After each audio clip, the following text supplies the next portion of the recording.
Hello mga kasabong. Ninyo Anthony sa El Nino Conditioning System, ang observant na magmamanok. Shout out sa lahat ng El Nino Conditioning System user. Shout out sa lahat ng El Nino Conditioning System observer.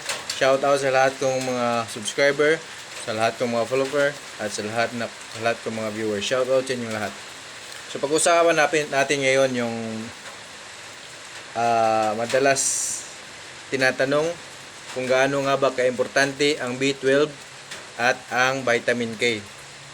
So, ang B12, importante yan. Importante yan sa manok dahil yan ang nagbibigay ng red blood cells. Yan ang nagtatransport ng oxygen sa lahat ng parte ng katawan. Yan ang vitamin B12. Kaya kung may vitamin B12 ka, pulang-pula ang manok mo. So, ang vitamin K naman, vitamin K3. Ano ba ang gamit niyan? Ba't ko alam yung mga ganyan? Nursing student po ako. Tsaka matalino ako. Vitamin K. Ano ba ang gamit ng vitamin K?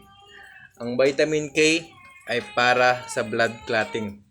Kung sabihin natin para sa blood clotting, ito yung nagpapahinto sa paglabas ng dugo. Tapo ng dugo. So ito ang nagbabara sa sugat. Vitamin K, blood clotting. Yan ang ibig sabihin ng blood clotting. Yung yung dugo na yan is yung white blood cells, yung platelets pala. Platelets, white blood cells is yung antibodies yan. Pero yung yung platelet, yun yung medyo puti ng parang tubig na, yun yung naghihinto sa labas ng dugo. Yan ang gamit ng vitamin K for blood clotting. So ganito yan Sino ba gumagamit ng vitamin K dito? Pure vitamin K kasi mayroon dyan pure vitamin K. May gumagamit dyan dati. Sino gumagamit dyan? Kumusta score nyo? Sino gumagamit ng vitamin B12? Kumusta score nyo? Maayos no? Kung maayos yung score nyo, pagpatuloy nyo lang yan. So, isi-share ko naman sa inyo ano ang advantage at disadvantage. Sa B12, yun yung red blood cells, nagdadala ng oxygen sa lahat ng parte ng katawan. Kailangan yan ng manok. So, pag ganyan ang binibigay mo sa manok mo, sigurado maraming dugo at maraming red blood cells ang manok mo. So, ang dugo, ang gasolina ng manok para tuloy-tuloy ang galaw niya, tuloy-tuloy ang palo niya. Kailangan talaga ang B12. So, in-moderate lang. Huwag yung sobra. Lahat ng sobra masama. Kita na ba kayo ng manok na inatake? Kita na ba kayo ng manok na inatake? Tulad ngayon, heat stroke, uso ngayon, di ba? Dahil din yan, sobrang maraming overdose na vitamin B12. Overdose na vitamin B12 kasi overdose yan Di naman produce ng red blood cells, di naman yan lumalabas. Ikot lang na yan ikot sa buong katawan ng manok. Kaya pwede kang mag-over niyan sa katawan ng manok. So, dito naman tayo. Kaya moderate ang paggamit ng B12 moderate, dapat sakto lang.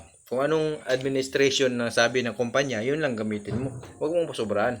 Lalo na kung manok, yan may gumagamit na, dati gumagamit ako ng AFS AFS B12. American yan, galing yan, pero pang-army yan. Yan ang pang-army yan kasi sa masugatan army, gamit yan sa mga sundalong Amerikano, yung AFS vitamin B12. Kaya hatiin nyo yan sa 4. Maliit na yan, pero hatiin nyo pa rin yan sa 4 para walang overdose manok nyo. Hindi mag-overdose. So, dito naman tayo sa isa pang vitamins para sa dugo. Ang vitamin K. So, ang vitamin K3, ang gamit yan for blood clotting.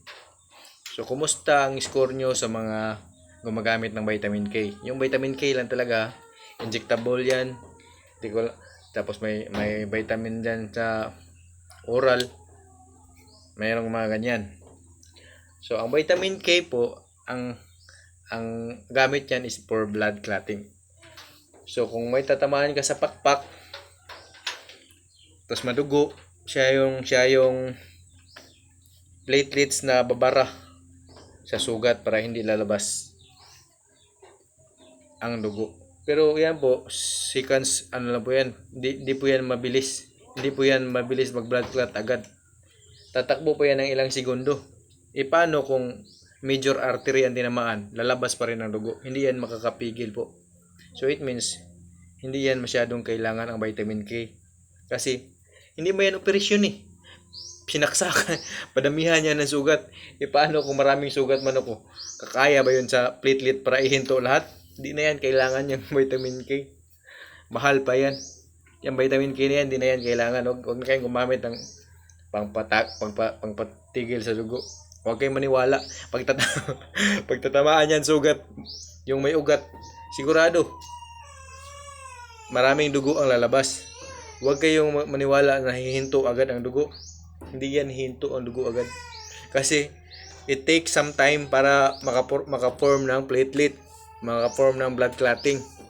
Eh kung parang saksakan, ubos ang dugo mo, hindi pa nakaporma ang blood clot sa sugat mo, ang dami mo ng sugat. Kaya ang kailangan sa manok mo is alert at ano ba 'yon? Quickness ba, mabilis at ang cutting. Yan ang kailangan ng manok mo. Hindi kailangan ng mga vitamins na vitamin K at vitamin B12. Nagingay na anak ko. So, dito lang muna tayo. Yan lang muna ma-share ko sa inyo ha. Ang vitamin B12, kailangan yan pero dapat minimal amount. Ang vitamin K, hindi na yan kailangan. Saksakan po yan. Hindi po yan operasyon. Hindi kailangan ng blood clotting dyan. Saksakan mo yan. Hindi pa tapos na ang laban. Tapos na ang laban. Ang blood clotting hindi pa nagawa sa katawan kasi it takes some time para mag-blood clot. Kaya hindi yan kailangan ang vitamin vitamin K12. Hindi yan kailangan for blood clotting. Sobra yan na yan ng vitamins para sa manok. Sige, dito muna ako kasi ang anak ko nag-iiyak na. Kung gusto niyo mag-member sa El Nino Conditioning System, PM lang kayo sa page ko, Ninyo Anthony Moanya sa Facebook. Salamat.